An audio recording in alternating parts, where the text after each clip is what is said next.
Hello and welcome to Neosho Middle School. My name is Chris Finsky and I'm a parent of a student here at the middle school and a parent of a former student that went through here at Neosho Middle School. And I'm standing with Dr. Charity Williams, the principal here at Neosho Middle School. And Dr. Williams, thank you for taking time today. Could you please share with the patrons a little bit about the history of this building and how many students attend, as well as the number of classrooms and teachers? Absolutely. We are actually getting ready to celebrate our 25th anniversary of the middle school in August. So we're excited about that. We actually have around 765 students that attend 5th and 6th grade. We house all of the 5th and 6th graders in our district here at the middle school. We have 104 staff members, and we're just a huge, giant family. And that's awesome. And currently, one of the proposals that is going to focus on security and safety, that's going to impact the middle school. Right now, there are no tornado structures on this site. Is that correct? That is correct. Could you share with us now a little bit what takes place when we have bad weather? Yes. Okay. So a lot of our classrooms are exterior classrooms. So they have actually emergency exits that are for our fire drills and things like that, which are wonderful for those. However, that gives a lot of windows and a lot of concern when there is a tornado drill. We have a lot of classrooms that are right around this cafeteria area, as well as a lot of classes next to the gym. One of the areas that we have to harbor a lot of students is into our patio bathrooms, which is our main set of bathrooms. So I'll show you those. Sure. So would one class be assigned to this, no. or it just? We would have at least 2 classes in here, so Okay. we would fit at least 60 kids in here. And then there's a bathroom right side, so that's Yes. about 120 students in Yes, this area. we can. Yes. Okay. So I know a lot of patrons in their day of going to school would go out in the hallway and, get in along the walls there, but that's pretty much gone now, right? You're finding interior structures. Yes, all of the research that's been done, and then of course after events have happened in other schools, hallways are really the last place that we want to put our children. So this is our girls' locker room, and this is where we would house about, up to, not only do we house our PE students, but our band students from this hallway, our fitness center students, and our STEM or computer students also come to the locker rooms. So you can have 100 students in here at a time, and then there's a boys' locker room that has the same capability, and we put them everywhere. Yeah. We put them into the shower areas, we put them into the bathroom areas, and then we have them go as deep as we can. So we're accounted for about 300 of the students between locker rooms and bathrooms Yes. at this point. Okay.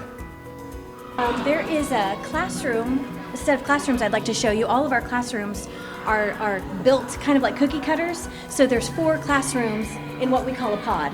So there's 4 teachers, and then they have a 5th teacher that is like their co-teacher that works with them. But I'd like to show you an example of one, if that's okay, of kind of what students do if they're not in an encore class or in PE. I'd kind of like to show you what they do to shelter, if that's okay. Okay. Sure. We have multiple pods that look just like this. There are 3 classrooms with exterior doors, and there's only one that's interior, and I'll show you that one.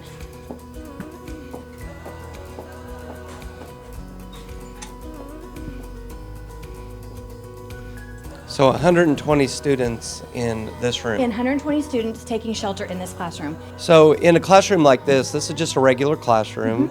And so if students are in here sheltered, emergency lighting, if the power goes out, is that a problem they could face for sustained darkness? Yeah, and we've actually had several scenarios where that's actually happened in real life for us over the last couple of years. And when the power goes out, there is an emergency. We do have an emergency lighting system, but it's mainly in the hallways. So the classrooms are pretty dark.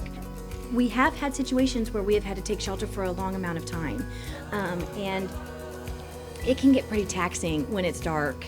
And our kids are 10 and 11 and 12, and so they're still young, and so that it's a little scary for them to just kind of be sitting in the dark, this many people in one room, and feeling like they can't figure out what's going on. So the teachers, we've spent a lot of time training and teaching them on best practices, and a lot of them just naturally have a gift of just calming the kids, but it is a scary situation for the kids. And as a parent of a middle schooler, I know when the tornado sirens go off and I'm at work, I think of my son here at the middle school, and I know that the school district is doing everything in their power to keep him him safe, and Yes. as all the students. But it's still knowing that there's not a FEMA shelter has to go through a lot of people's minds. Yeah, and it's kind of ironic you say that, because I have 3 students in the district, but my 3 kiddos are at buildings that have FEMA shelters. So when we go into an emergency here, you can ask anyone that works with me. My mind goes into Mama Bear protection of my 800 kids here. I never worry for a second about my own children because I know they're going to be safe in their FEMA. I just know, and it's reassuring to me. So I can go into, this is my job to protect these kiddos here, and I know that someone else is looking out for mine. But it is something that when you're an administrator of a building this size, it is something that I just have to pray about it every day and make sure that because the safety is our number one priority of our kids. And we appreciate your efforts because we know it's always on all of our teachers and administrators' minds to keep our kids safe. Yes. So between the pods here and then the gym, locker rooms, and the bathrooms, that's pretty much Where we it. house everyone. Mhm. Okay.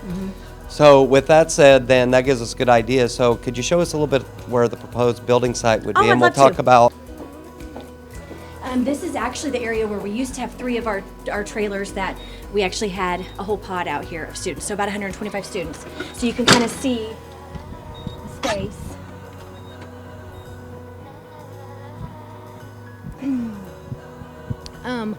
One of the things I love about this location is that we really want to be able to open it up to our district to be able to use. It's really going to be a large open space. One of the vision ideas that Dr. Cummins had kind of had was that we could have our large professional development sessions in here when it's not during school hours. And then we'll utilize it during the day as well for some of our large band classes and music classes. One of the things that I think patrons don't know is that band starts at 6th grade, which is here at the middle school. It's the first opportunity for kids to be able to participate in that. We have over 225 students in band, and I have 1 band room. So you can imagine how tight that is. So we'll be utilizing this during the day for some of those band classes to separate and be able to have their practices. But one of the things that's great about this is if we have a professional development day, the way that this will be set up is that the teachers and staff can have access to it without having to traipse through our entire building.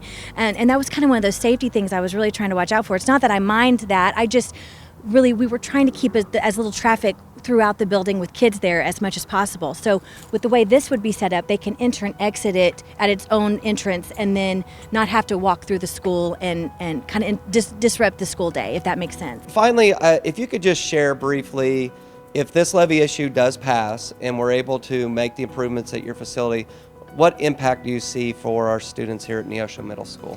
I think the first thing I just want all of our community to know is that we have to keep our kids safe.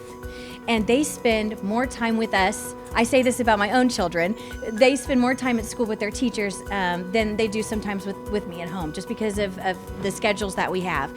So the number one thing is for every building in our district to have a safety structure that kids can go to that I'm reassured as a mom, as an administrator, that all of my kids are going to be taken care of. And thinking about our future growth and just what we want to be, there's not a day that goes by I don't think about every kid in Neosho deserves the very best. Every kid. I don't care where they come from or what place they live, what sports they're into. Every kid deserves our very best, and I think we should support whatever that looks like. Awesome. Well, thank you for your time. I appreciate your time showing us around. It's been very informative, and I know you'll be always happy to answer any questions from our patrons. Absolutely. Anytime.